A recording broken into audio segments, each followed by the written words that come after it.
So, hello guys at welcome back sa ating channel. Ngayon ay may bibigyan natin yung update yung pinalitan kong spin dryer. Bali yung motor niya nung pinalitan ko nung washing machine motor. So, samahan nyo ako sa update nito. Let's go! Ay, welcome back sa ating channel guys. Alala natin itong ating video tungkol sa replacement ng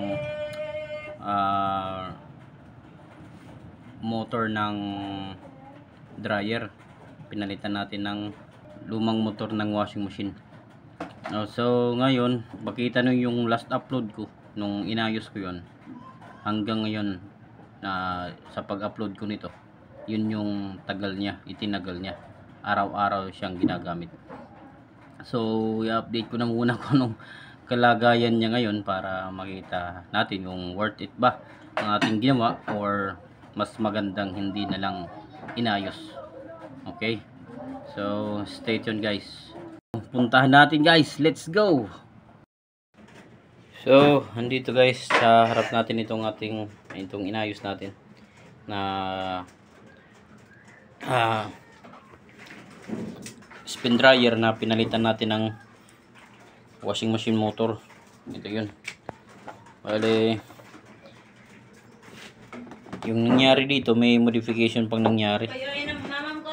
Itong ano niya dito, contact point niya dito sa ilalim, ayan, dito tinanggal ko, tapos nilagyan ko na lang siya ng separate switch dito. Ayan, ito yung switch niya. So as of now, nung ginamit siya ngayon, itong oras na to bago ako mag video, hindi na siya gumana, umuugong na lang siya. Okay, hindi ko rin masisi yung motor kasi nga kaya nang sinabi ko, may kalumaan na. Umabot na to ng 5 years doon sa biyanan ko, tapos ginamit ko ulit dito kasi nung naghihintay pa kami ng ipapalit na motor, kasi nga kailangan hindi mantala yung paglalaba.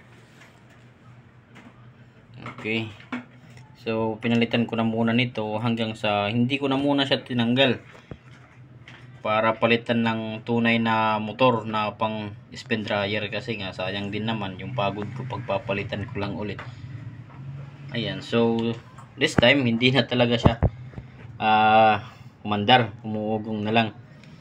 Ayan, yung nandito yung switch niya, hindi na siya dito, wala na siya dito, hindi na siya konektado dito, pero ginagamit pa rin ito para sa para malaman mo kung gaano na siya katagal. Pag umabot na siya dito sa 0, saka naman pipindutin itong switch para i-off. Ayan, so yun lang. At sa ngayon, yung plano nito ay papalitan na talaga siya ng tunay na spin dryer motor para magamit ulit. At pwede ko rin namang ibalik dito yung timer niya. Ayan, kasi nilipat ko lang naman dito. Ayan, yung isa lang naman yung natin doon. So ayan, medyo matagal-tagal din naman nagamit kaysa naman ilang araw tayong hindi makakapag laban ng maayos kasi nga walang maayos na dryer.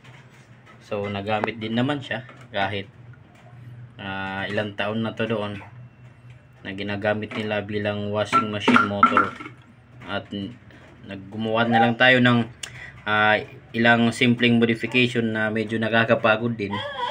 So para sa akin worth it naman, sa inyo lang kung gusto niyo gawin din ito or gayahin.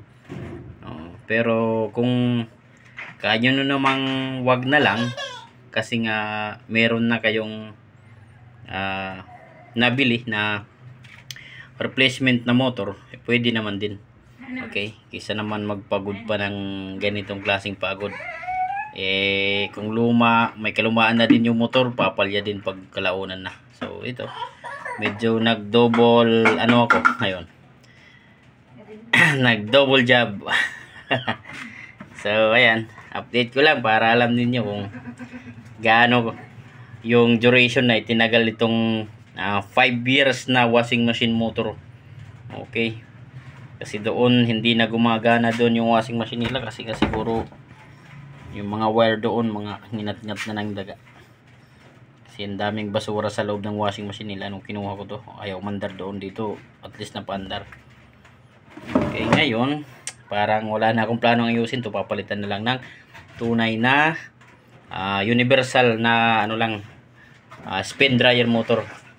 Okay, yun lang at maraming salamat sa inyong panonood guys. See you in the next video. Bye bye.